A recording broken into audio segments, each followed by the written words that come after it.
Desde Irak, donde las autoridades afirman que las reservas de agua del país se han desplomado a sus niveles más bajos, extraños acontecimientos se están desarrollando a lo largo del río Éufrates. Estos sucesos son tan dramáticos que científicos, residentes locales y observadores de profecías se hacen la misma pregunta escalofriante: ¿está algo antiguo despertando bajo el lecho del río? Los informes describen erupciones de agua repentinas y violentas que se disparan hacia arriba como si fueran empujadas con fuerza desde abajo. Misteriosas siluetas, como de ángeles, aparecen entre la niebla, y estructuras largamente sepultadas emergen del barro después de miles de años, mientras el río se seca hasta alcanzar mínimos históricos. Ciudades ocultas, túneles sellados y altares de rituales antiguos están reapareciendo. ¿Podrían estos descubrimientos estar conectados con advertencias bíblicas? ¿Podría ser esta una señal de que Dios se acerca? Antes de continuar, asegúrate de darle me gusta, comentar y suscribirte. Tu apoyo nos ayuda a llevar estas investigaciones proféticas a más personas. Algo inquietante está sucediendo bajo el río Éufrates, algo poderoso, algo que está emergiendo. Testigos presenciales en Irak y Siria han reportado violentas explosiones de agua que se disparan directamente desde el lecho del río, como si las profundidades mismas estuvieran respirando, temblando o despertando. No son suaves ondulaciones o aumentos naturales. Estas erupciones explotan verticalmente, formando imponentes columnas de agua revuelta que desafían las condiciones de calma a su alrededor. Pescadores locales dicen que se siente como si una fuerza bajo tierra estuviera empujando hacia arriba, una presión que no debería existir en un río tan poco profundo. Describen las erupciones como repentinas y precisas, sin aviso, sin temblor, solo un golpe violento hacia arriba, como si algo oculto muy abajo hubiera comenzado a moverse. Algunos incluso hablan de un leve estruendo en la tierra momentos antes de los estallidos, no como un terremoto, sino como el desplazamiento de algo que ha estado inactivo durante mucho tiempo. Lo que hace que estos eventos sean aún más extraños es su sincronización. Muchas erupciones ocurren en un clima completamente inmóvil, sin viento, sin tormentas y sin actividad sísmica registrada en la región. Los monitores geológicos no muestran nada que pueda explicar tal fuerza.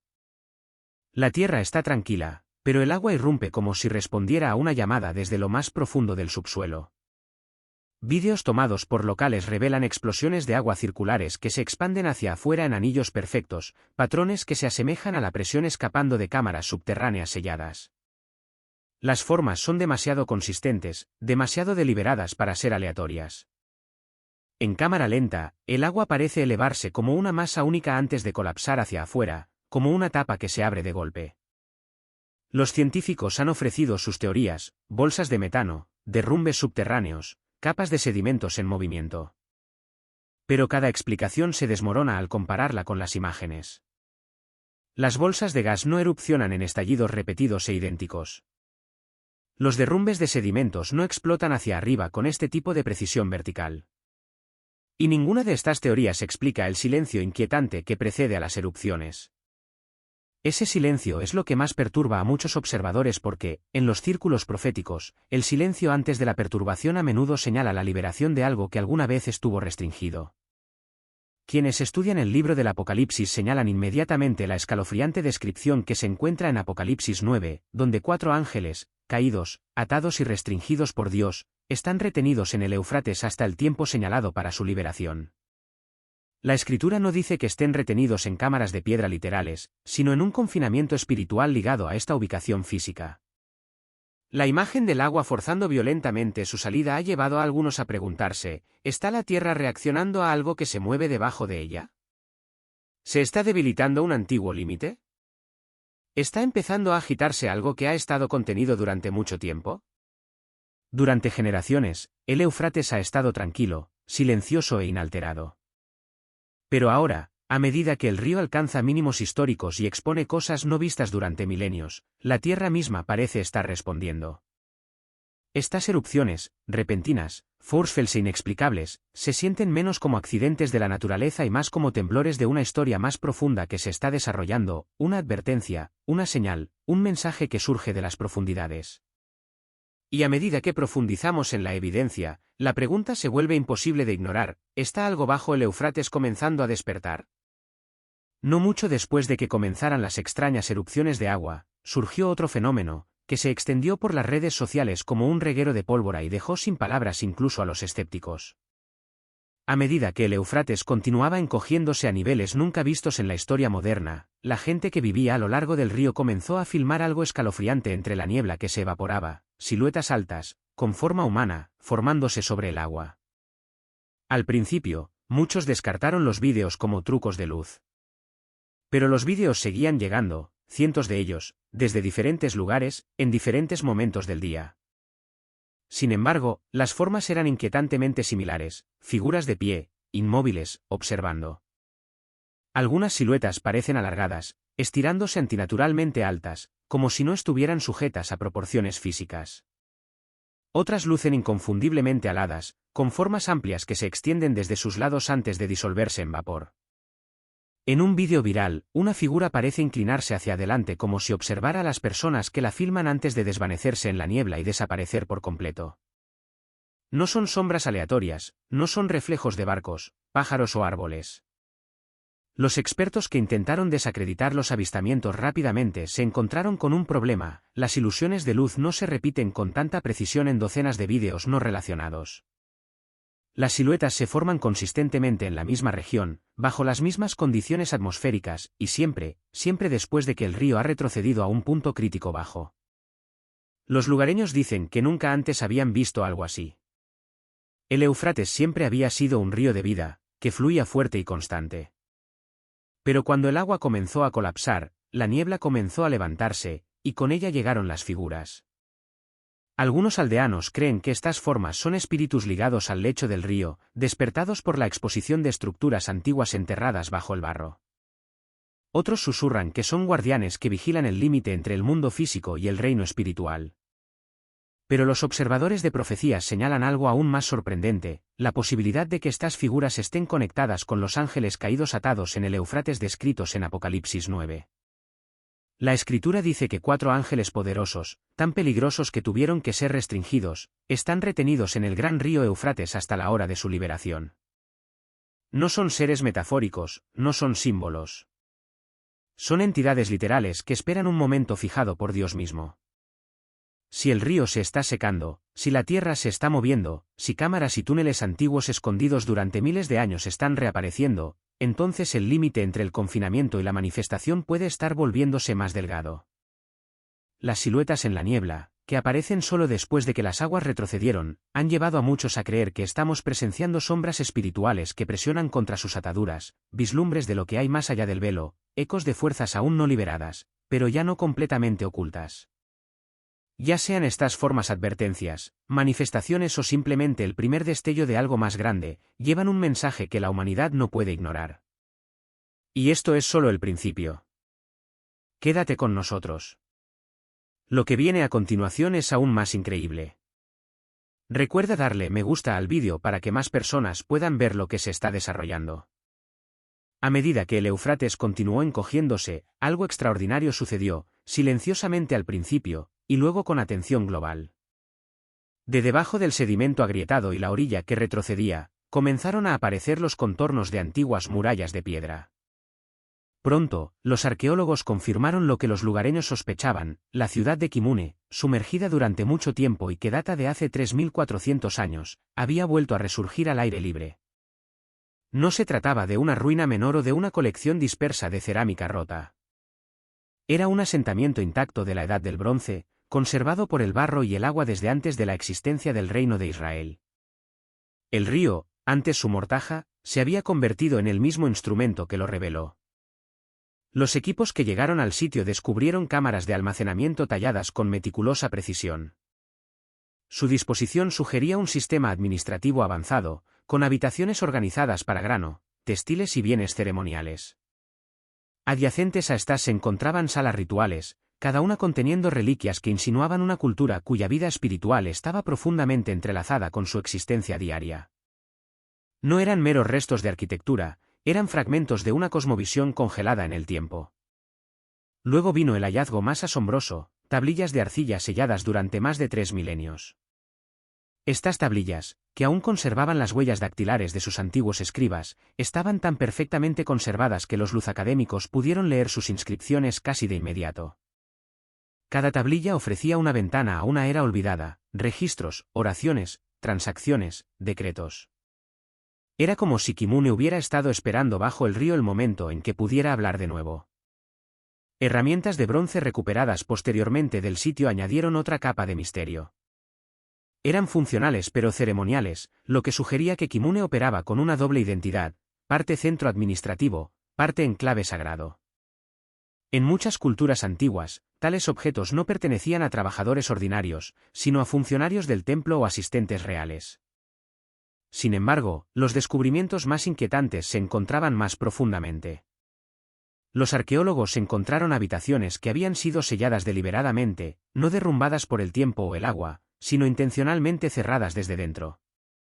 Piedras pesadas habían sido colocadas con una precisión que indicaba propósito, no pánico. Estas cámaras selladas plantearon inmediatamente preguntas: ¿estaban salvaguardando textos sagrados, protegiendo artefactos peligrosos o cerrando áreas destinadas a no ser nunca más abiertas? Pero nada provocó mayor inquietud que los túneles descubiertos bajo la ciudad. No eran toscas madrigueras o simples pasadizos. Eran proezas de ingeniería, largos corredores que descendían hacia la tierra, reforzados con piedras apiladas. Sin embargo, muchos de ellos terminaban abruptamente en muros construidos para bloquear el acceso, como si alguien hubiera hecho grandes esfuerzos para sellar lo que yacía más allá. ¿Para qué estaban destinados estos túneles? ¿Almacenamiento, rituales, rutas de escape?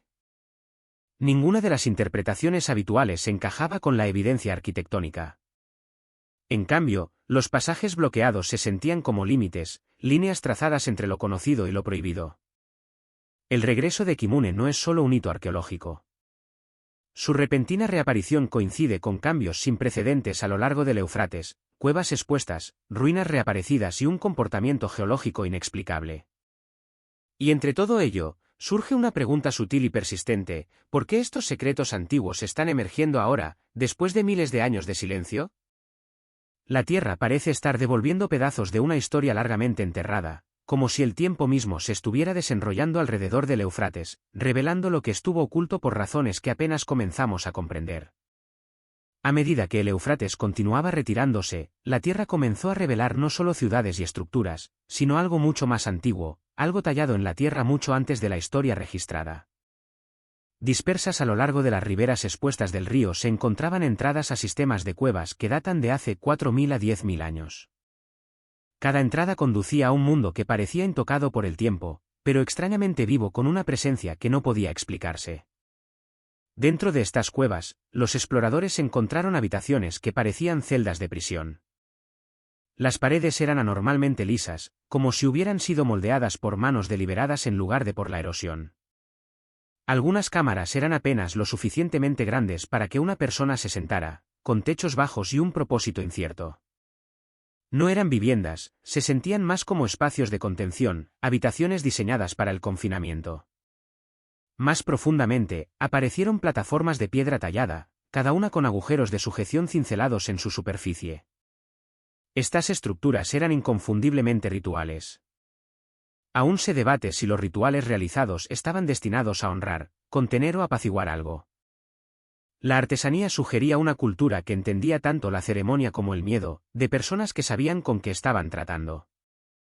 Pero los túneles son lo que dejó la impresión más fuerte. Algunos de ellos descendían en ángulos pronunciados, continuando hacia la oscuridad sin fin. Otros se ramificaban en pasajes estrechos antes de detenerse abruptamente en muros de piedra construidos con precisión intencional. No eran derrumbes, eran barreras deliberadas construidas por manos que querían bloquear lo que yacía más allá. Cada pasaje sellado insinuaba una capa más profunda de historia, una intencionalmente enterrada. Exploradores que se aventuraron cerca de estos corredores bloqueados reportaron escuchar extraños ecos, gemidos bajos, sonidos de raspado, traqueteos metálicos. La mayoría de los científicos atribuyeron los ruidos al viento comprimido que se movía a través de pasajes estrechos. Pero aquellos que han estado dentro de estos túneles describieron la acústica de manera diferente, casi como si los sonidos se originaran detrás de las piedras selladas en lugar de por el flujo de aire dentro de la cueva. Dispersos por las cámaras se encontraban anillos metálicos incrustados en las paredes, urnas funerarias pintadas con símbolos y artefactos asociados con ritos antiguos. Ninguno de estos objetos se alinea con el uso doméstico mesopotámico típico. En cambio, apuntan hacia prácticas ceremoniales, prácticas que pueden incluso preceder a la religión sumeria temprana. No pasó mucho tiempo antes de que los investigadores comenzaran a establecer conexiones entre estos hallazgos y las antiguas historias de los vigilantes, los seres descritos en los primeros mitos mesopotámicos y textos extrabíblicos como figuras celestiales que descendieron a la tierra, enseñaron conocimientos prohibidos y luego fueron castigados por corromper la creación. Ya sea mito o memoria, su presencia en la tradición regional es innegable. Lo que inquieta a muchos es la forma en que estos diseños de cuevas se alinean con esos relatos antiguos, espacios confinados, estructuras de sujeción, cámaras selladas. Se sienten menos como lugares de culto y más como lugares de contención. Estos descubrimientos profundizan la sensación de que el Éufrates no solo se está secando. Está desenterrando, exponiendo capas de peso espiritual e histórico largamente ocultas bajo el agua y la tierra. Y con cada nueva cámara revelada, crece la posibilidad de que las fuerzas que una vez estuvieron confinadas bajo este lecho de río ya no estén completamente restringidas. Si estás siguiendo este misterio que se desarrolla, comenta amén a continuación para apoyarnos mientras continuamos explorando lo que yace bajo el Éufrates.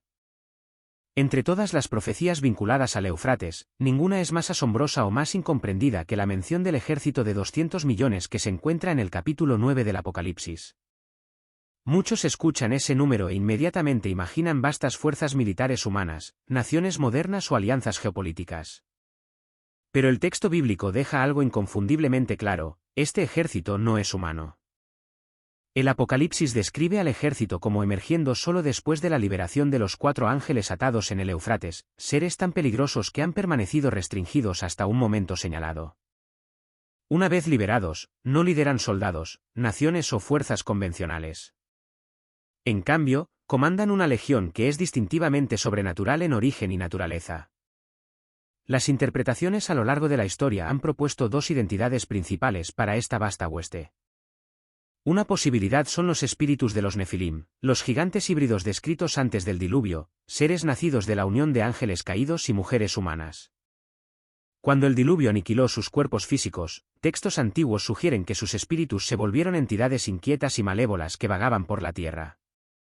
Estos seres incorpóreos, ni completamente físicos ni completamente espirituales, podrían ser parte del aterrador ejército que Juan presenció. Otra interpretación conecta a los 200 millones con seres demoníacos aprisionados en el abismo, esperando su liberación en los tiempos finales.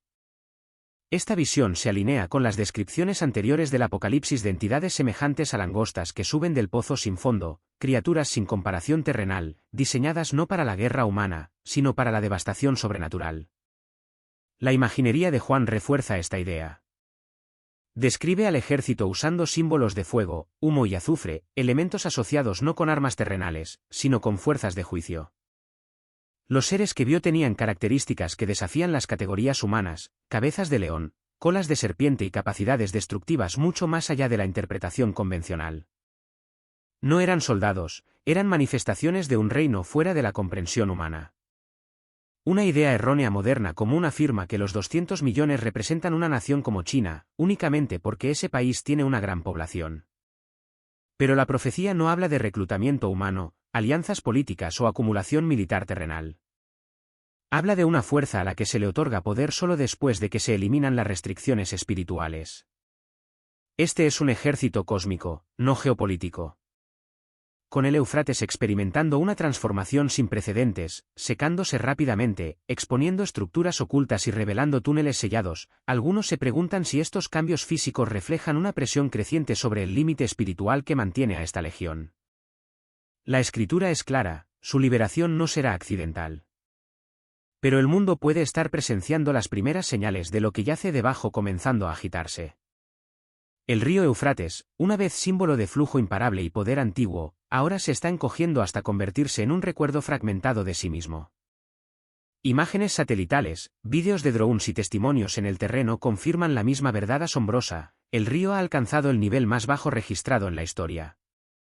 Tramos enteros que alguna vez llevaron vida a través de Mesopotamia son ahora canales estériles de barro agrietado y polvo a la deriva.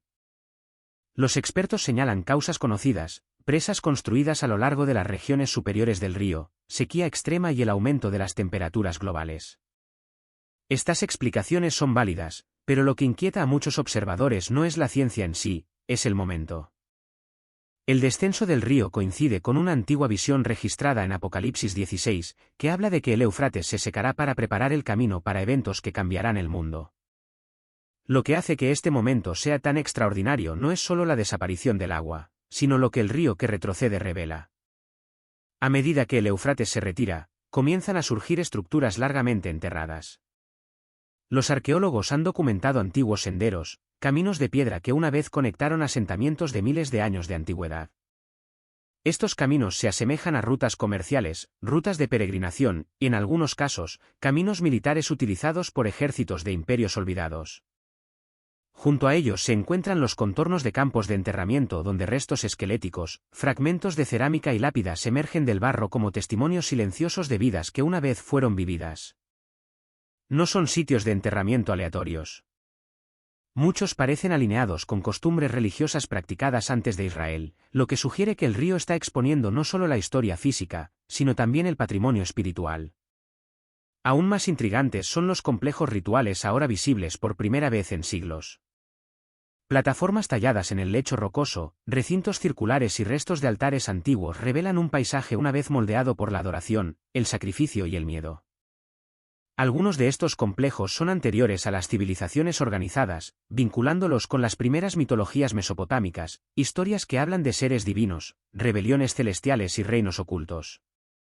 El simbolismo es imposible de ignorar. El agua en las escrituras a menudo representa límites, coberturas o restricción divina. A medida que el Éufrates retrocede, esos límites parecen adelgazarse. La tierra se está abriendo. El pasado está resurgiendo. Y con cada artefacto revelado, crece la sensación de que esta región está regresando a un estado no visto desde la antigüedad. Muchos observadores de profecías describen este momento como una cuenta regresiva global, no un evento repentino, sino una alineación gradual donde las señales espirituales y físicas convergen. El secado del Éufrates es más que un fenómeno geográfico. Es un marcador, un susurro en la línea de tiempo de la profecía. Se alinea con las descripciones de un escenario que se está preparando para movimientos mucho más allá del control humano. Y en el centro de este escenario están los seres mencionados en Apocalipsis 9 y 16, ángeles caídos restringidos hasta la hora señalada, cuya liberación coincide con la agitación, tanto terrenal como espiritual. Ya sea que uno vea el Éufrates a través de la lente de la fe, la historia o la ciencia, el mensaje es el mismo. Algo significativo se está desarrollando, y el silencio del río habla más fuerte que nunca. Si esta profecía en desarrollo te cautiva, recuerda darle me gusta al vídeo y suscribirte para el próximo capítulo.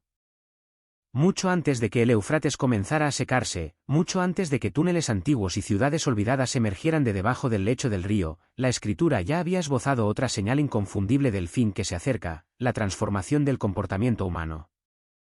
Según múltiples pasajes bíblicos, los últimos días no solo estarían marcados por perturbaciones geológicas o celestiales, sino por el desmoronamiento de la moralidad a escala global. Hoy, ese desmoronamiento es visible en todas partes. El mundo está experimentando lo que muchos describen como un colapso moral diferente a cualquier era anterior. Comportamientos que antes se consideraban impensables ahora están normalizados. Valores que mantenían unidas a las sociedades, compromiso, integridad, compasión, son cada vez más descartados como anticuados. En cambio, las culturas de todo el mundo se dirigen hacia el egocentrismo, la indulgencia y la rebelión contra cualquier forma de restricción moral. El aumento de la violencia es igualmente sorprendente. Los actos de brutalidad ocurren con una frecuencia que conmueve incluso a los observadores experimentados. Agresiones masivas, ataques aleatorios y asesinatos sin sentido dominan los titulares. Lo más alarmante no es solo el volumen de violencia, sino la frialdad con la que se lleva a cabo. Los perpetradores actúan sin remordimiento, los transeúntes filman en lugar de intervenir, y las comunidades se desensibilizan al sufrimiento. La Escritura advierte de un tiempo en que el amor de muchos se enfriará, y la sociedad moderna está comenzando a reflejar esa descripción profética con una precisión inquietante. El odio también ha adoptado nuevas formas. La división crece entre naciones, grupos políticos, familias e incluso dentro de las relaciones personales. Las redes sociales amplifican la hostilidad, recompensando la indignación y castigando la humildad.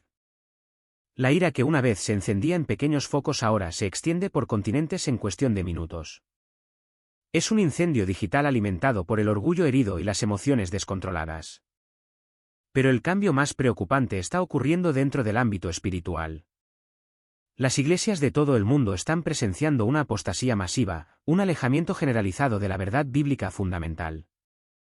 Las enseñanzas que una vez se consideraron sagradas están siendo reemplazadas por mensajes diluidos que priorizan la comodidad sobre la convicción.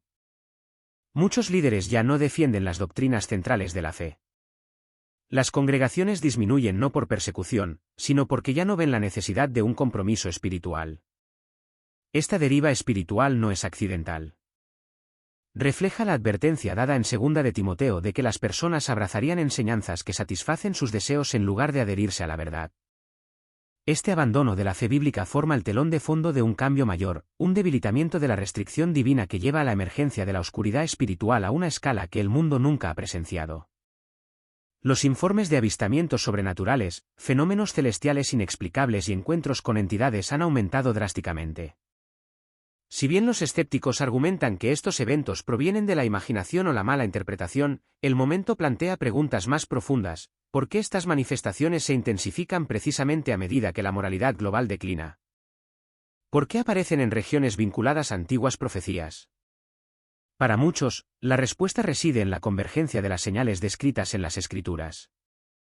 A medida que la humanidad se aleja de la verdad, los límites protectores establecidos por Dios parecen retroceder, permitiendo que otras fuerzas ocupen el vacío. Esto fue predicho no como una ocurrencia aleatoria, sino como una indicación de que el mundo se acerca a un umbral profético. Tomados en conjunto, inmoralidad, violencia, odio, apostasía y actividad sobrenatural en aumento, estas señales se alinean con las condiciones establecidas en la Biblia justo antes del regreso de Cristo. El mundo está cambiando rápidamente, no solo política o ambientalmente, sino espiritualmente. Y la dirección de ese cambio es inconfundible. Durante siglos, la idea de los ángeles caídos ha flotado al borde de la fe, el mito y el misterio. La Escritura deja claro que algunos de estos seres no deambulan libremente, sino que están bajo una estricta restricción divina, esperando un momento en el tiempo en que su liberación sirva a un propósito mucho más allá de la comprensión humana. A diferencia de los espíritus rebeldes que influyen en la vida cotidiana, estos seres en particular se describen como poderosos, antiguos y apartados para una asignación futura. Su confinamiento no es accidental, es parte de una línea de tiempo más grande que opera con precisión. El río Éufrates, mencionado repetidamente a lo largo de la historia bíblica, se encuentra en el centro de esta narrativa. Ha visto imperios surgir y caer, ha sido testigo del nacimiento de naciones y ha transportado a innumerables generaciones a lo largo de sus orillas. Sin embargo, el detalle más notable no es su historia, sino su papel futuro. La Escritura lo describe como un marcador geográfico ligado a un momento en que la restricción divina cambiará, y las fuerzas espirituales largamente contenidas entrarán en la realidad humana. Esto no es una imagen o una metáfora, es una ubicación específica nombrada en una profecía que describe un cambio que impactará a todo el mundo. Lo que hace que este momento sea tan significativo no es solo lo que revelan los textos antiguos, sino lo que los ojos modernos están presenciando. El mundo de hoy es diferente a cualquier época anterior. Los acontecimientos se aceleran más rápido de lo que las sociedades pueden interpretarlos. Las tecnologías avanzan a un ritmo que remodela la identidad humana. Las tensiones globales aumentan sin resolución, y debajo de todo ello hay una creciente sensación de que la humanidad se acerca a un umbral que no puede articular completamente. Esta atmósfera, llena de incertidumbre y anticipación, refleja el tipo de mundo que describían las profecías antiguas. En este entorno, las discusiones sobre los reinos espirituales ya no se sienten distantes o poco realistas. Más personas de diferentes culturas y sistemas de creencias están reconociendo que el mundo visible puede no ser el único que influye en los eventos globales. Incluso aquellos que antes descartaban lo sobrenatural ahora sienten que algo está cambiando, como si fuerzas invisibles se estuvieran posicionando para un momento en que los límites cambiarán. Cuando se ve a través de la lente de la profecía, esta creciente conciencia adquiere una nueva dimensión. La pregunta entonces se vuelve más grande que la arqueología, la historia o incluso la religión. Si el mundo se dirige realmente hacia un punto profético definido, ¿qué sucede cuando esas restricciones finalmente se levantan? ¿Qué significa para el mundo natural chocar con el espiritual en tiempo real? ¿Y cómo debería responder la humanidad si los eventos que se desarrollan a nuestro alrededor no son aleatorios, sino parte de una línea de tiempo diseñada mucho antes de que cualquiera de nosotros naciera? Estas preguntas no pueden responderse casualmente. Requieren reflexión, discernimiento y conciencia. Nos empujan a mirar más allá de los eventos superficiales y a considerar la posibilidad de que el mundo se encuentre más cerca de un punto de inflexión espiritual que nunca antes. Si este mensaje resuena contigo, por favor dale me gusta al vídeo, comenta tus pensamientos, suscríbete al canal y gracias por vernos mientras exploramos estos misterios que se desarrollan. Cuando se rompe, desatando una nueva etapa de juicio sobre la Tierra, es por eso que la naturaleza sellada del objeto resulta tan inquietante. ¿Podría ser un símbolo físico de un sello espiritual? ¿Podría representar una barrera que retiene algo que no debe ser liberado hasta el momento adecuado? La Escritura advierte en Apocalipsis 9, 14-15 de 4 ángeles atados en el río Eufrates, restringidos hasta la hora, el día, el mes y el año precisos en que están destinados a actuar. El retroceso del río, que expone cosas ocultas, puede no ser una coincidencia. Algunos creen que objetos como este podrían haber sido colocados intencionalmente para marcar, proteger o incluso custodiar puertas espirituales. Las culturas antiguas a menudo construían altares, jarras selladas o ataduras metálicas para representar pactos, maldiciones o restricciones divinas. Si este sello metálico realmente cumple una función espiritual, entonces su exposición ahora podría significar que nos estamos acercando al tiempo profetizado. Ya sea que contenga escritos antiguos, reliquias sagradas o simplemente un vacío simbólico, el momento de su aparición es lo que destaca. ¿Por qué ahora, después de haber permanecido oculto durante tanto tiempo? ¿Podría ser esto parte de una serie de señales de advertencia dadas para recordarnos que el plan de Dios se está desarrollando ante nuestros ojos? Ojos en el cielo nocturno, juicio observando. Uno de los informes más inquietantes que surgieron de la región del Éufrates no provino del suelo, sino de los cielos. Al caer la noche sobre las orillas del río, los testigos comenzaron a notar algo extraño, dos ojos rojos y brillantes flotando muy por encima del agua. No eran destellos de relámpagos o luces distantes de aviones. Eran puntos de luz fijos y ardientes que pulsaban débilmente como si estuvieran vivos. Múltiples personas grabaron la escena en sus teléfonos desde diferentes lugares. Y aunque las imágenes variaban en claridad, todas capturaron la misma imagen escalofriante, ojos en los cielos contemplando el río que se secaba. Para quienes lo vieron en persona, el momento fue inolvidable. Algunos describieron sentir una ola de inquietud, como si estuvieran siendo estudiados o juzgados. Otros dijeron que se sentía como una advertencia, un mensaje tácito de que algo se acercaba. No eran estrellas aleatorias o satélites que pasaban. Los ojos parecían intencionales, presentes y conscientes. La Escritura tiene mucho que decir sobre los ojos que observan desde arriba. Proverbios 15, 3 declara, los ojos del Señor están en todo lugar, vigilando a los malos y a los buenos. En Apocalipsis 1 y 14, el apóstol Juan describe a Cristo resucitado, diciendo, sus ojos eran como llama de fuego. La imagen es inconfundible. Los ojos de fuego representan el juicio santo, la conciencia divina y la autoridad imparable. Pero la Biblia también habla de vigilantes celestiales, seres espirituales que observan los asuntos de la tierra, a veces para proteger, otras para informar o para ejecutar el juicio, Daniel 4 y 13, Zacarías 4 y 10. ¿Podrían los ojos rojos sobre el Éufrates ser un símbolo de tales vigilantes? Quizás quieran entrar aquí, chicos. No, solo por protección. Siendo esta entidad misteriosa flotando en el aire. Al principio, parecía como si un pájaro blanco estuviera volando. Si era una rara ilusión óptica o algo completamente diferente. ¿Qué creen que podría ser? Algo extraño está sucediendo cerca del río Éufrates. Desde criaturas misteriosas y tormentas aterradoras hasta luces en el cielo y vigilantes junto a las aguas, se siente como si la propia creación estuviera temblando. Y ahora un nuevo descubrimiento está llamando la atención y conmoviendo corazones, una figura angelical caída descubierta cerca del lecho del río. ¿Es esto solo un mito, o el cielo está tratando de llamar nuestra atención? La Biblia nos dice que antes del regreso de Cristo, aparecerán señales en el cielo, el mar e incluso en la tierra. Hoy, Veremos 5 descubrimientos impactantes y de qué podrían estar advirtiéndonos. Si tu corazón se conmueve, no lo ignores. Dale me gusta a este vídeo como señal de fe. Comenta ven, Señor Jesús. Suscríbete ahora, porque la próxima señal podría ser la última. Los testigos que huyen. La naturaleza huye antes de su regreso. Algo extraño está sucediendo cerca del río Éufrates. En los montes Tauro, se han visto manadas de búfalos huyendo juntas, corriendo de una manera que parece asustada y desesperada. Los vídeos los muestran moviéndose por carreteras y valles con urgencia. ¿Pero de qué huyen?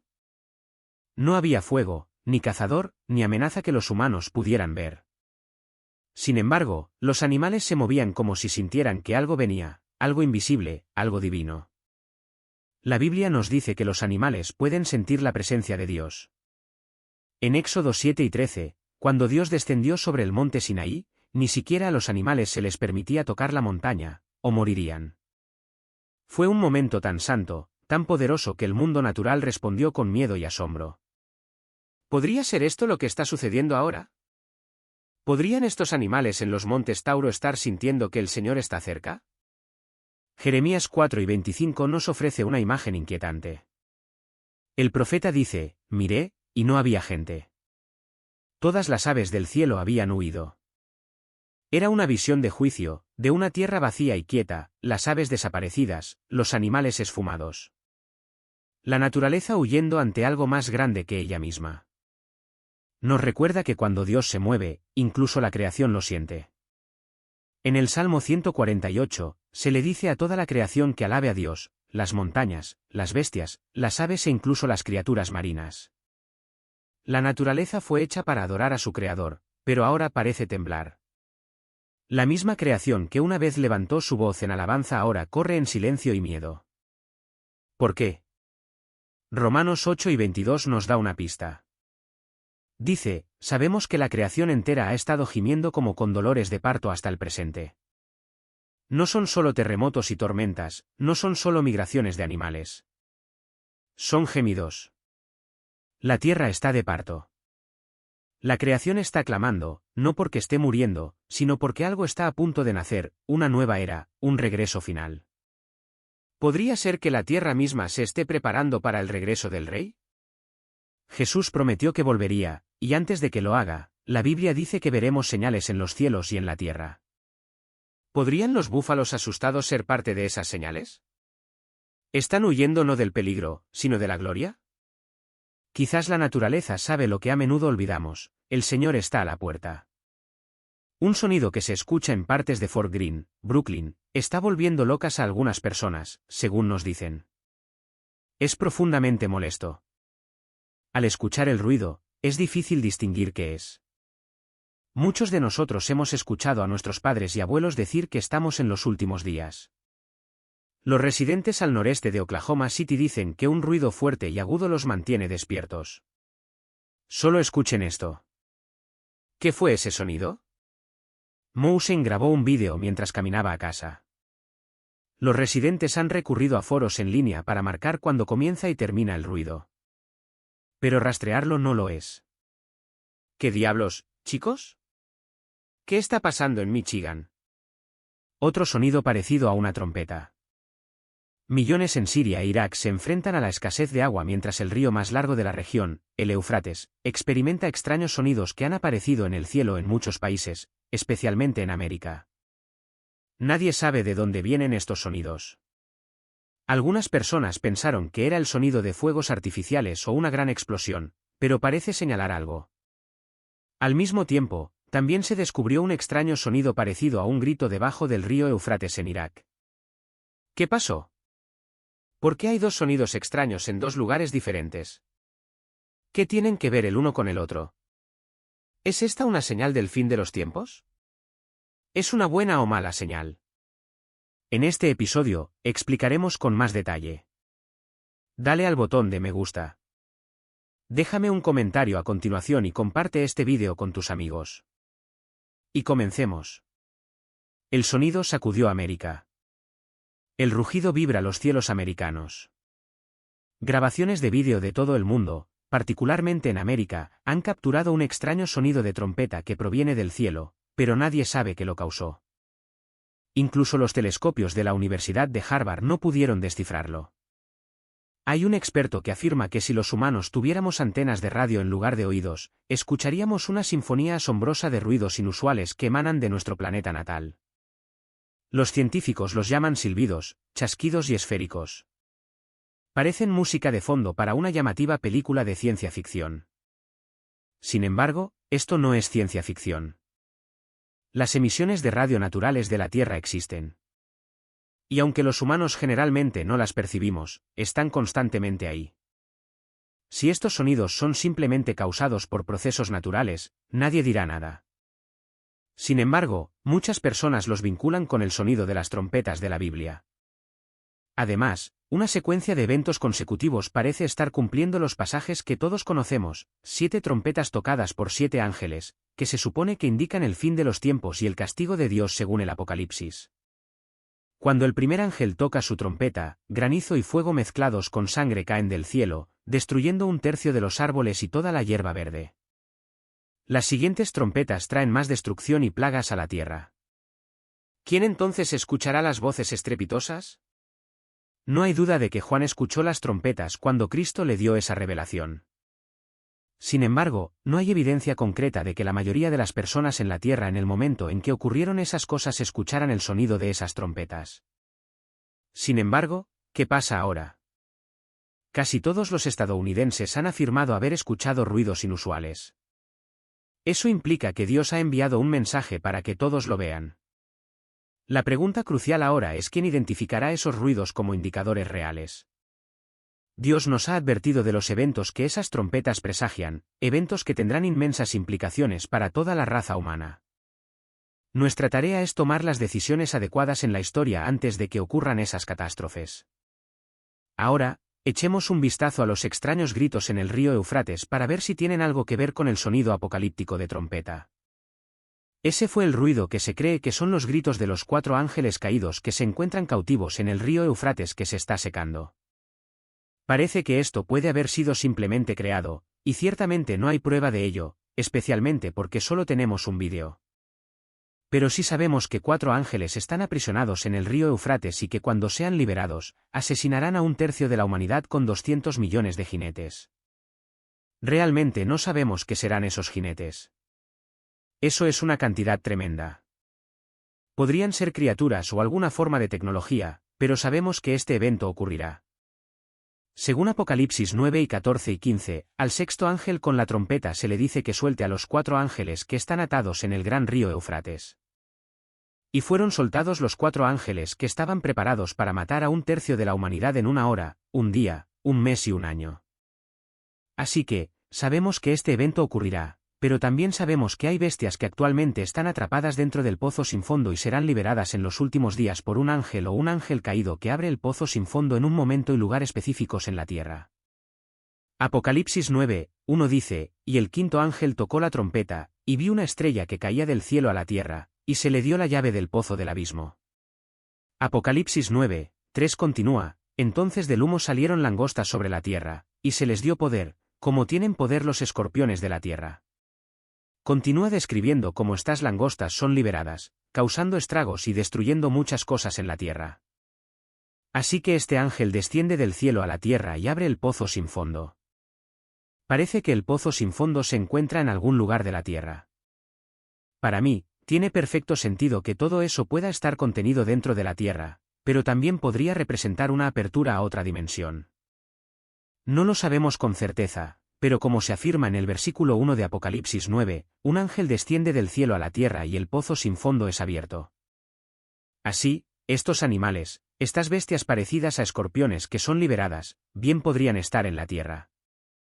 Vale la pena señalar que los gigantes y los seres híbridos de ángeles caídos mencionados en Génesis pueden regresar a la tierra en los últimos tiempos. Entonces, ¿en qué se diferencia el grito de los 4 ángeles caídos del sonido apocalíptico de trompeta en el cielo americano? No podemos negar que ambos sonidos extraños señalan el inminente fin del mundo. Pero también tienen diferencias. La primera es la ubicación. El juicio de trompeta en América apareció recientemente, mientras que los gritos de los 4 ángeles caídos aparecieron en el Éufrates. El Éufrates comienza en Turquía y fluye a través de los países modernos de Siria e Irak. El momento en que el río se seca debe comenzar en 2023. Esto significa que este evento tendrá lugar hace bastante tiempo. En segundo lugar, origen y descripción. La trompeta del juicio en el cielo americano se describe como un extraño sonido de trompeta que viene de arriba, grabado en vídeo o reportado por la gente local. Mientras tanto, el grito de los 4 ángeles caídos en el río Éufrates es un evento descrito en la Biblia, especialmente en el libro del Apocalipsis, con la aparición de 4 ángeles aprisionados en el río Éufrates y que serán liberados para causar destrucción. Finalmente, explicación y significado. La trompeta del juicio en el cielo americano a menudo se explica por causas naturales o científicas, como el sonido químico o fenómenos meteorológicos. Mientras tanto, los gritos de los 4 ángeles caídos en el río Éufrates tienen un significado religioso y se consideran parte de la profecía sobre el fin del mundo tal como se describe en la Biblia. Sin embargo, estos dos eventos tienen algo en común: los tiempos finales. ¿Cuáles son algunas señales de los tiempos finales profetizados?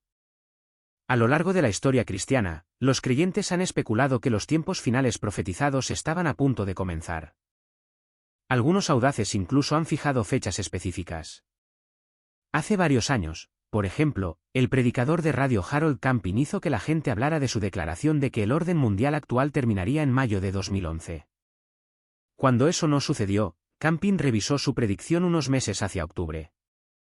Por cierto, antes había fijado 1994 como el año en que llegarían los tiempos finales. En 1988, un libro superventas del ex ingeniero de la NASA Edgar Whisenant predijo que el rapto de los creyentes ocurriría ese año en septiembre. El ex candidato presidencial Pat Robertson lo había predicho para 1982. El último cálculo de los testigos de Jehová para el fin de la historia tal como la conocemos indicaba que 1975 sería el año. Herbert W. Armstrong, el fundador de la Iglesia de Dios Universal, predijo que los tiempos finales comenzarían en 1972. Todas esas predicciones fueron erróneas, una larga lista de predicciones erróneas sobre los tiempos finales. Casi ninguna de esas personas que pregonaban un calendario preciso parece tener en cuenta Mateo 12 y 14. Las personas que predicen las fechas del fin de los tiempos suelen centrarse en cosas como guerras, el aumento de la maldad y los desastres naturales. Hablan de cosas malas como la mayor ferocidad de las tormentas, el aumento de los virus mortales, las hambrunas y sequías severas, y la escalada de tensiones entre naciones. Mateo 24, en el fin de los tiempos. Rara vez señalan las palabras de Jesús en Mateo 12 y 14, en las que dijo: la señal definitiva del fin de los tiempos es la predicación del Evangelio a todas las personas. Una pregunta que debe plantearse sobre Mateo 12 y 14 es qué es exactamente lo que vislumbra. ¿Significa hacer llegar el Evangelio a cada persona de la tierra? El término traducido como personas en Mateo 12 y 14 es plural, y por lo tanto, podría o debería traducirse como pueblos. En este sentido, Mateo 24 podría significar tener un testimonio cristiano viable dentro de cada grupo étnico y de personas. Sin duda, sea lo que se vislumbra, se ha avanzado mucho en el cumplimiento de esa tarea. Las buenas nuevas de Jesucristo se predican hoy en más lugares del mundo que nunca antes.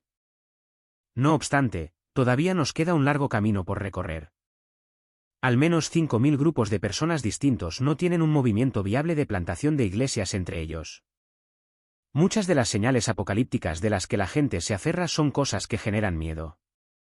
La señal que Jesús dio en Mateo 12 y 14, el Evangelio siendo proclamado en todas partes, debería hacer lo contrario.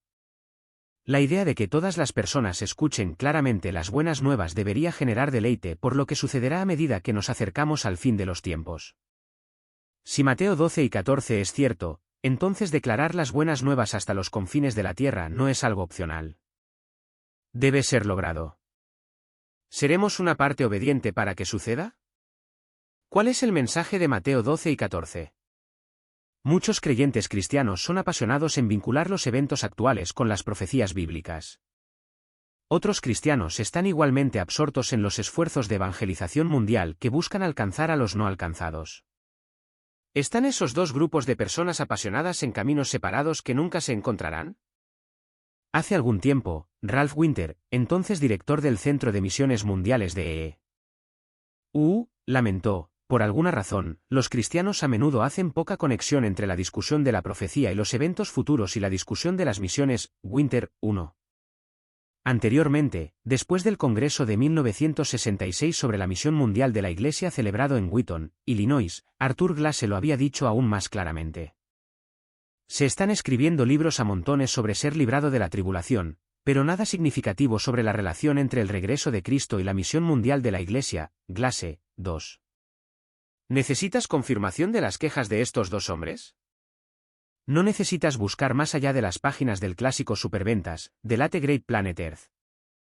En lo que se convirtió en un tratamiento extremadamente popular de la profecía en los últimos tiempos, el autor Al Lindsey no hizo referencia a las misiones ni a la predicación del Evangelio en todo el mundo. ¿Existe alguna conexión que se pueda establecer entre los esfuerzos actuales para hacer discípulos y plantar iglesias en cada grupo de personas y la segunda venida de Cristo? Sí, bien podría haberla. La escasez de literatura sobre las relaciones entre los tiempos finales y los intentos de la Iglesia de cumplir la Gran Comisión no significa que estemos caminando sobre terreno inestable si intentamos conectar los dos temas. La conexión entre los tiempos finales y la evangelización mundial es muy sólida y bíblica. Las conexiones son tan sólidas que el teólogo luterano suizo Coleman ha afirmado: la proclamación del Evangelio como señal escatológica no es un fenómeno periférico. Coleman, 49. Una de las conexiones bíblicas más claras entre la evangelización mundial y la escatología es el mensaje de Jesús en el Monte de los Olivos, comúnmente llamado el Discurso del Monte de los Olivos, Mateo 24, Marcos 13. Los discípulos de Jesús querían saber algunos detalles específicos sobre el futuro. Le hicieron a Jesús la pregunta: ¿cuál será la señal de tu venida y del fin de la era? Jesús comienza su respuesta discutiendo las condiciones religiosas e internacionales que prevalecerán y los desastres naturales que ocurrirán: hambrunas y terremotos, guerras, falsos profetas y apostasía. Luego Jesús pasa de las malas noticias a una señal definitiva y positiva: y este evangelio del reino será predicado en todo el mundo como testimonio a todas las naciones. Mateo 12 y 14. Lo que Jesús quiso decir con esa frase ha sido objeto de debate. ¿Qué significa predicado en este contexto? Como medimos en todo el mundo. ¿Qué significa como testimonio a todas las naciones? ¿Cuál será la vara de medir el cumplimiento de esa profecía? Bueno, los estudiosos no están de acuerdo en las respuestas. De hecho, durante la investigación para este ensayo, comencé a pensar que el profesor del Seminario Bautista del Sur Ed Robertson tenía razón cuando llamó al discurso del Monte de los Olivos el problema más difícil en los evangelios sinópticos. Robertson, 187. El evangelista y autor William M. C. Cumber dijo que la tarea del intérprete se ha hecho, desafortunadamente, aún más difícil por aquellos que están seguros de su significado detallado y en su celo por una interpretación particular a veces han convertido su tradición en una prueba de ortodoxia e incluso de comunión. M. C. Cumber, 183. Está más allá del alcance de este ensayo responder a cada pregunta que pueda plantearse con respecto a Mateo 12 y 14. Sin embargo, quiero explorar las principales escuelas de interpretación con respecto al momento de los eventos y los agentes del cumplimiento de la profecía. Quiero intentar responder a la pregunta: ¿se refiere Mateo 12 y 14 a la misión actual de la Iglesia? Las respuestas que los eruditos han dado a esa pregunta han variado mucho. Aún así, pueden agruparse en tres categorías generales: aquellos que entienden que Jesús se refería a la evangelización del primer siglo antes del año 70 después de Cristo, una visión premilenialista con raíces en el dispensacionalismo que dice que Jesús estaba prediciendo un breve periodo de evangelización mundial que ocurriría después del rapto de la Iglesia, una interpretación que ve a Jesús refiriéndose a la actividad misionera mundial actual de la Iglesia. Veamos estas tres posibilidades.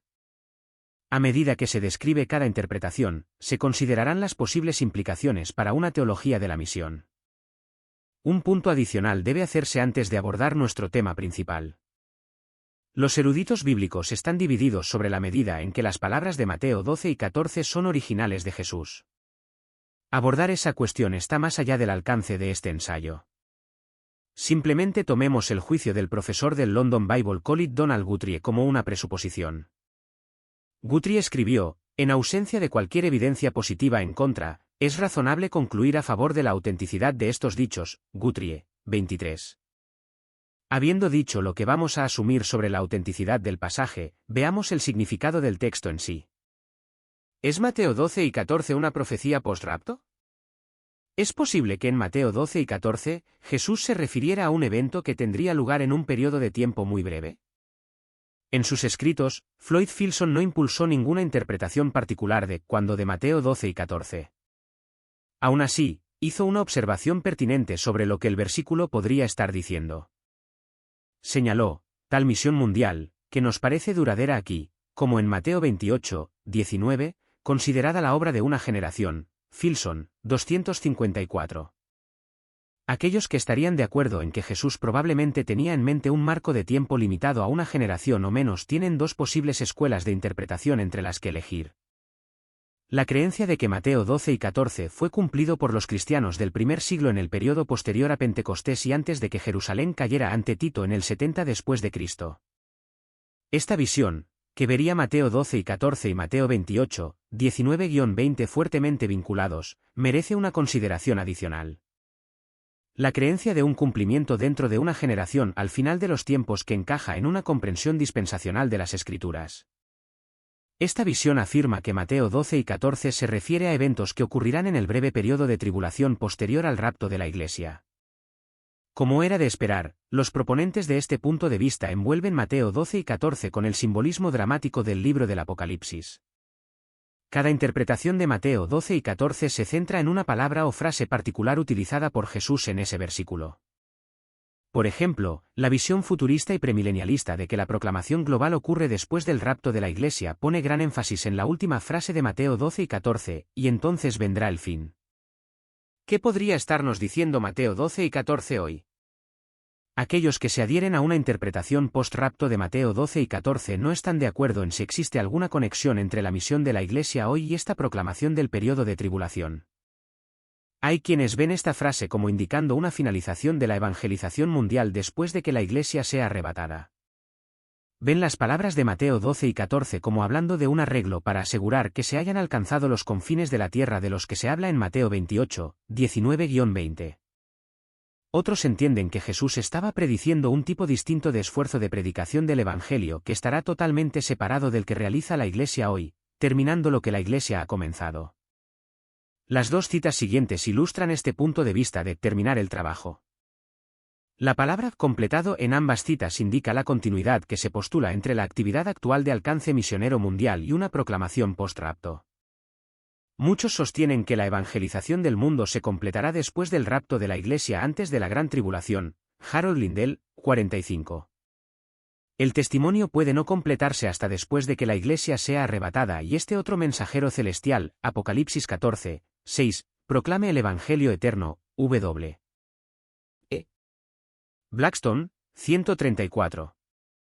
Tal visión, por supuesto, tiene algunas implicaciones limitadas para una teología de misiones. Este punto de vista deja claro que la voluntad de Dios no será frustrada por los seres humanos y que la expansión del Evangelio no está necesariamente sujeta a las limitaciones que puedan tener los cristianos de hoy.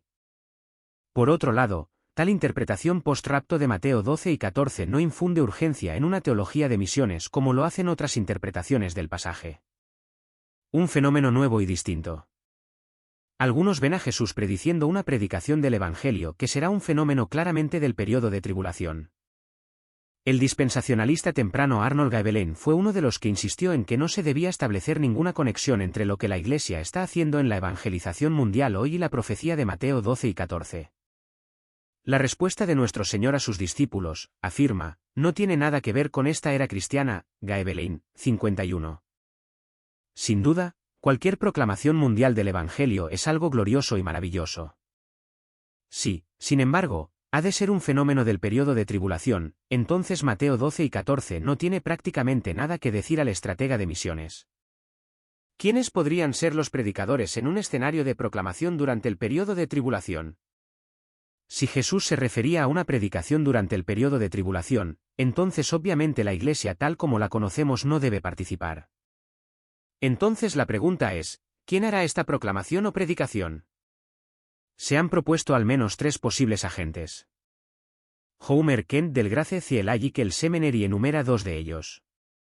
afirma que Jesús estaba prediciendo que el mensaje del Evangelio llegaría a todo el mundo durante la tribulación a través de los esfuerzos de los dos testigos, Apocalipsis 11, 3-12, y el remanente sellado de Israel, Apocalipsis 7, Kent, 86. 1. Seres humanos como predicadores.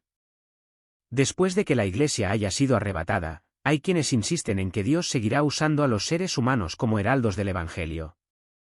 Algunos sostienen que esta proclamación mundial será realizada por los santos de la tribulación, aquellas personas que se convertirán al creer en Cristo después del rapto de la Iglesia.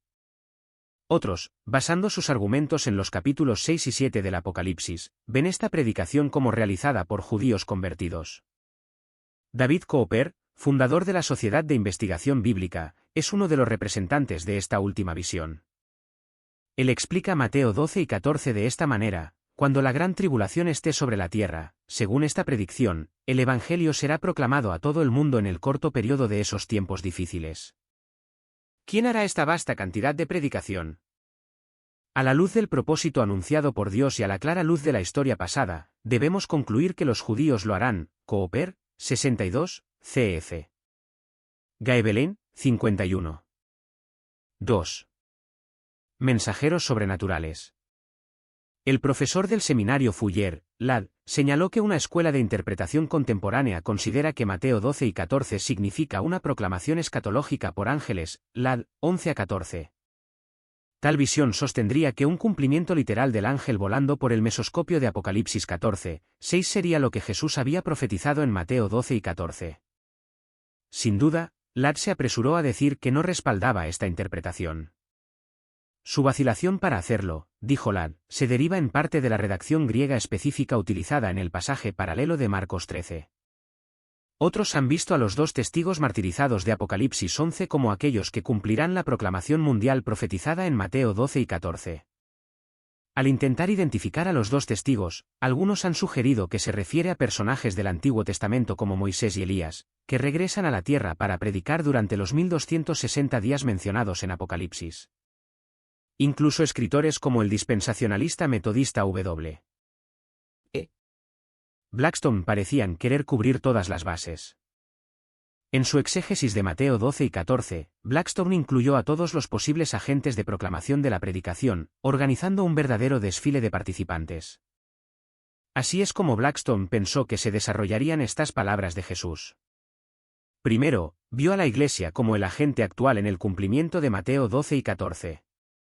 Creía que después del rapto, el cumplimiento de Mateo 12 y 14 continuaría con la predicación realizada por los santos de la tribulación, a la que seguiría Israel convertido. Por último, escribió Blackstone, será un mensajero celestial. Blackstone, 233. ¿Se cumplió Mateo 24 antes del año 70 después de Cristo? Una visión con un impresionante pedigrí. Una perspectiva totalmente diferente sobre Mateo 12 y 14 es que se refiere estrictamente a eventos del primer siglo DC. Quienes sostienen esta visión ven Mateo 12 y 14 como cumplido por el extraordinariamente agresivo alcance evangelístico que caracterizó los primeros años de la historia de la Iglesia después del día de Pentecostés.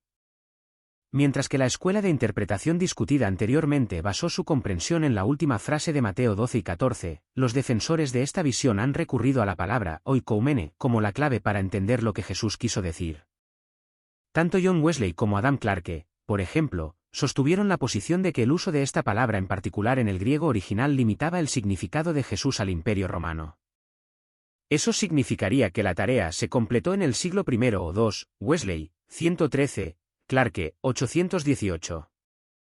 El teólogo metodista Milton Terry reformuló Mateo 12 y 14 en tiempo pasado de esta manera: después de que el Evangelio del reino mesiánico hubiera sido predicado en todo el mundo romano como testimonio a todas las naciones del mismo, llegó el fin de esa era. Terry, 553.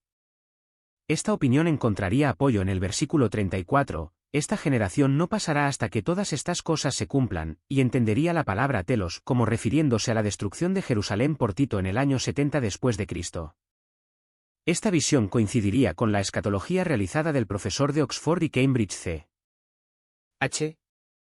Dodd, probablemente incluso con la escatología simbólica de hombres como Paul Tillich, de la Universidad de Harvard y la Universidad de Chicago, y Albert Witzer, quienes sostenían que Jesús esperaba que el fin del mundo llegara durante su propia vida. indudablemente podrían estar de acuerdo con la escuela de interpretación. Ver Mateo 12 y 14 como ya cumplido era lo que creyeron Martín Lutero y otros primeros líderes de la Reforma. Esos reformadores, dijo el misiólogo luterano James Scherer, se adhirieron a la creencia de que los apóstoles ya habían completado esencialmente la tarea de predicar el Evangelio a todas las naciones. Scherer, 64. Alexander Bruce, un teólogo de la Iglesia Libre de Escocia, creía que Jesús estaba dando a sus discípulos otra versión de la Gran Comisión.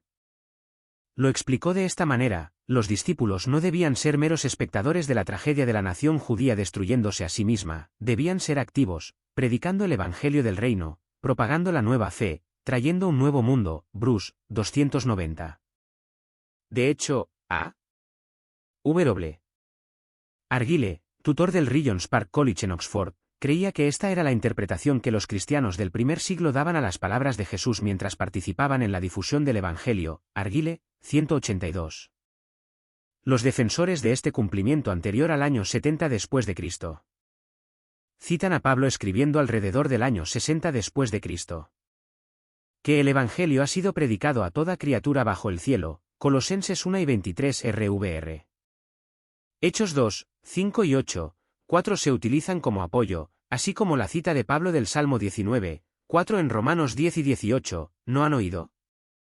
Sí, en verdad, su sonido salió por toda la tierra, y sus palabras hasta los confines del mundo. Si Mateo 24 se toma como centrado exclusivamente en la destrucción de Jerusalén, y de hecho parte de él incuestionablemente lo hace, entonces la proclamación de predicación a la que se refiere Mateo 12 y 14 no puede referirse a la misión actual de la Iglesia. Si se cumplió en el primer siglo, entonces la única contribución de este pasaje a una teología de misiones sería, en el mejor de los casos, la de una ilustración histórica del pueblo de Dios llevando el mensaje. Una posibilidad de doble cumplimiento. El intérprete bíblico se enfrenta continuamente al peligro de divorciar una frase, un versículo o incluso un pasaje de su contexto bíblico. Ciertamente, la pregunta de los discípulos al comienzo del capítulo, más la forma en que Jesús desarrolla su respuesta, bien podrían apuntar a un cumplimiento del primer siglo, con la oikoumene de la tierra utilizada en su significado restringido del Imperio Romano y en telos, que significa fin de la era. Aunque aceptan esta interpretación, algunos eruditos bíblicos no se han contentado con dejarlo ahí. Entre ellos se encuentra el erudito protestante alemán Johann Padanga. Langa argumenta que, basándose en el contexto completo, Mateo 12 y 14 no debe limitarse al mundo romano. Luego continúa observando que es innecesario asumir una postura interpretativa de o esto o aquello. En este versículo, Langa, 424. Davidson ha retomado este tema, diciendo que Mateo 12 y 14 puede entenderse como que contiene dos aspectos de cumplimiento, uno de los cuales pertenece a la era apostólica mientras que el otro pertenece al futuro inminente de la Iglesia. Ann, 76. Tal posibilidad de doble cumplimiento, compatible con la escuela de interpretación escatológica inaugurada, a menudo se ha aplicado a muchos pasajes proféticos del Antiguo Testamento. El profesor del Seminario Teológico Nazareno Ralph Earle lo señaló e instó a la aplicación de esta misma característica telescópica en la interpretación y comprensión de Mateo 24. Estas predicciones de Jesús, dijo, se refirieron primero al año 70 después de Cristo, pero en su significado final y completo, se extienden hasta el fin de esta era. Earle, 56. Casi todos los que sostendrían la interpretación de doble cumplimiento de Mateo 12 y 14 verían el segundo cumplimiento ocurriendo en el actual alcance misionero de la Iglesia. Esto no excluiría a quienes buscan un tipo diferente de cumplimiento en el periodo de tribulación. Pero la investigación para este ensayo no descubrió a nadie que sostuviera esa posición particular de doble cumplimiento. Las implicaciones para una teología de la misión por parte de los defensores de una interpretación de doble cumplimiento se entenderían mejor en el contexto del material que trata sobre la misión actual de la Iglesia. ¿Será Mateo 12 y 14 cumplido por la misión actual de la Iglesia? El tercer gran grupo de interpretaciones de Mateo 12 y 14 es el que aplica las palabras de Jesús a la misión mundial actual de la Iglesia. Esta es, naturalmente, la interpretación más atractiva para los misionólogos. Vista desde este punto de vista, este versículo se convierte en lo que Grant Swank llama el desafío de Jesús a los cristianos de hoy. Swank, 1974, 37. El exmisionero en China y profesor del seminario Fuller Arthur Glasser representa a quienes sostienen esta posición cuando comenta: cuando a Jesús se le preguntó por las señales escatológicas, no dio ninguna. En cambio, señaló lo nuevo que caracterizaría la era desde Pentecostés en adelante, la predicación de las buenas nuevas por parte de la Iglesia como testimonio a todas las naciones, Glasse, 48. Si esto era lo que Jesús quería decir, entonces Wilhelm Anderson tenía razón al afirmar que la empresa misionera es una entidad escatológica, Anderson, 58. Ver la fuerte relación entre la venida de Cristo y la predicación del Evangelio hasta los confines de la tierra ha llevado a Philip Tan, pastor de la Alianza Cristiana y Misionera en Hong Kong, a referirse a los misioneros de hoy como los heraldos de la parusía, una clara referencia a la sustancia predicada proclamada, Karukesai, Tan, 201. Nota, parusía, una palabra griega que significa presencia, a menudo se usa para referirse a la segunda venida o segunda venida de Cristo. Uno esperaría que los misioneros estuvieran bastante contentos con esta comprensión de Mateo 12 y 14. Sería un error concluir que son los únicos que dicen, hoy estamos viendo el cumplimiento de esta profecía. Tienen mucha compañía y compañía respetable, además. Es una visión bastante compatible tanto con las escuelas de interpretación escatológica inaugurada como teológica. Ciertamente sería la comprensión preferida de los posmilenialistas, sin excluir, por otro lado, ninguna de las otras visiones mileniales. Argumentos de la Escritura. 1. El contexto inmediato de Mateo 24. Aquellos que sostienen la opinión de que Mateo 12 y 14 se refiere al cumplimiento a través del continuo alcance misionero de la Iglesia deben lidiar con el hecho de que en otros versículos de Mateo 24, Jesús alude claramente a eventos históricos que ocurrieron en el primer siglo DC. No hay una manera fácil de dividir este capítulo en secciones, ya que un tema parece desvanecerse en otro y luego vuelve a enfocarse. Se ha argumentado que el propósito de Jesús en su respuesta a sus discípulos no era darles una tabla detallada y secuencial de eventos. Más bien, ofrecía respuestas generales utilizando el estilo literario de otra literatura apocalíptica en la que, dijo a E. Harvey de la Universidad de Oxford, el drama no se desarrolla en una progresión ordenada, sino que la descripción sigue volviendo sobre sí misma para completar detalles pertenecientes a una fase anterior. Harvey, 93. Así, el hecho de que Jesús profetice claramente algunos eventos del primer siglo en Mateo 24 no significa necesariamente que todos los eventos mencionados en este capítulo deban tener lugar dentro de ese marco de tiempo. T. Robertson tomó una ilustración del mundo del arte para explicar lo que él cree que Jesús está haciendo. En una pintura, el artista, mediante una hábil perspectiva, puede dar en la misma superficie el interior de una habitación, los campos fuera de la ventana y el cielo mucho más allá. Robertson, 188. Luego, debe señalarse que Jesús parece estar diciendo a sus seguidores qué es lo que deben buscar.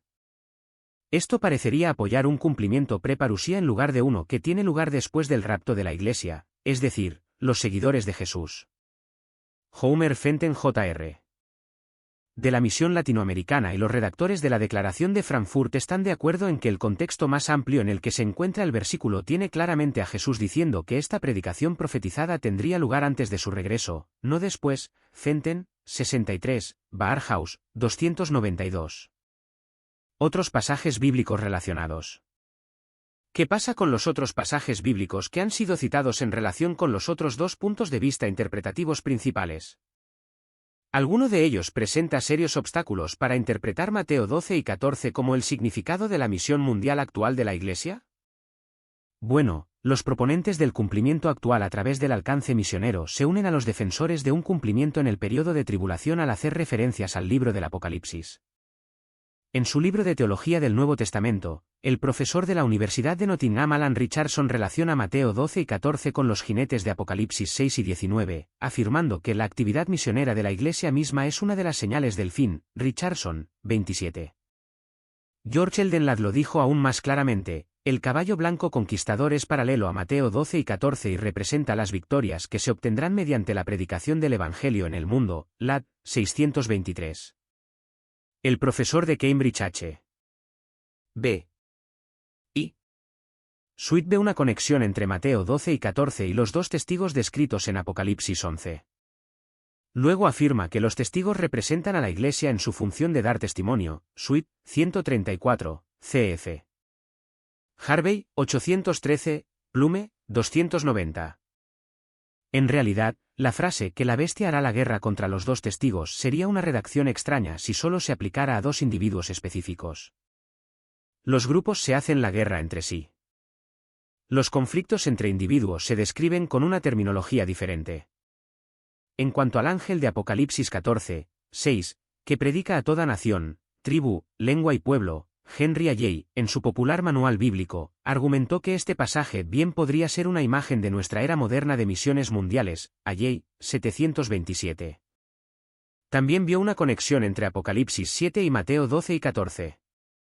Aquí inyectó la posibilidad adicional de un aspecto de doble cumplimiento, diciendo que Apocalipsis 7 se refiere al proceso de evangelización que tuvo lugar en el Imperio Romano antes de su caída o en todo el mundo a lo largo de la historia, Evid, 714. Ya hemos visto que John Wesley optó por un cumplimiento del siglo I de Mateo 12 y 14. Sin embargo, no afirmó, como algunos han hecho, que Pablo estuviera anunciando tal cumplimiento en Colosenses 1 y 23, el cual fue predicado a toda criatura que está debajo del cielo. En sus notas explicativas, Wesley escribió que Pablo estaba diciendo que el Evangelio ya había comenzado a ser predicado a todo el mundo, Wesley, 1950, 744. Y, de hecho, dado que la forma de queruso aquí es el participio aoristo, no debe forzarse demasiado en cuanto a su significado temporal. John B. Nelson, exdirector del European Nazarene College, vio el significado de la frase como diseñado para la declaración a toda la humanidad, Nelson, 386, convirtiendo la proclamación global del Evangelio en una posibilidad en lugar de una realidad completa. El misionero y profesor del Seminario Metodista Libre Howard Snyder retomó esta línea de razonamiento y se refirió a este versículo en su discusión sobre la función profética actual de la Iglesia, Snyder, 107. También parece descabellado decir que la cita de Pablo del Salmo 19 en Romanos 10 y 18 es su forma de anunciar el cumplimiento de Mateo 12 y 14.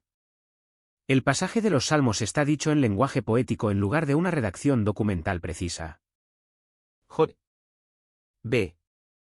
Harvey, un erudito británico que escribe en el Pulpit Commentary, dijo del Salmo 19, el Salmo mismo no puede entenderse bien como una intimación de la proclamación universal del Evangelio, ni es necesario suponer que San Pablo lo entendiera así, Harvey, 295.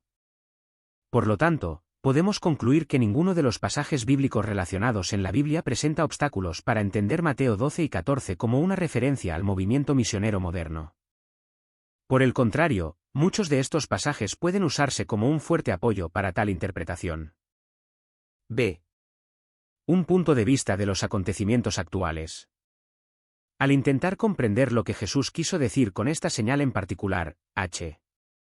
D. MacDonald del London Bible College examinó el conjunto completo de indicadores dados por nuestro Señor en Mateo 24. Luego resumió, en la primera era del cristianismo, aparecieron los brotes de la mayoría de las cosas en la historia de la Iglesia, el éxito de la predicación del Evangelio, las tendencias anticristianas, las persecuciones, las herejías, los cismas y el resto. Cuando alcancen su resultado legítimo, entonces vendrá el fin, MacDonald, 119. Parece natural mirar todas estas cosas juntas. Ninguna de las otras señales en Mateo 24 parece ser un fenómeno único que solo comenzará a aparecer justo antes del fin de los tiempos. Entonces, ¿por qué intentar forzar esta a un nuevo molde con la interpretación de que debe ser un fenómeno de tribulación distinto cumplido por un grupo especial de mensajeros? Al tratar de entender Mateo 12 y 14, algunos han recurrido a la extremadamente rápida expansión de la empresa misionera en los últimos 200 años. ¿No es impresionantemente significativo, preguntó Blackstone, que los misioneros enviados durante este siglo hayan sido impelidos, aparentemente sin supervisión humana alguna, a ir a cada tierra, isla, nación y tribu de la tierra? Blackstone, 234. C. Línea de tiempo de las misiones. Blackstone y otros verían la elevada conciencia misionera de hoy como la obra del Espíritu Santo para llevar a cabo el cumplimiento de esta profecía en particular, ver, por ejemplo, Earle, 20, Smith, 20. Véase el lenguaje utilizado oikoumene mundo, tierra. En ciertos contextos, la palabra griega oikoumene no se refiere a nada más allá de los límites del Imperio Romano. Eso ocurre en la narrativa de Mateo sobre Jesús.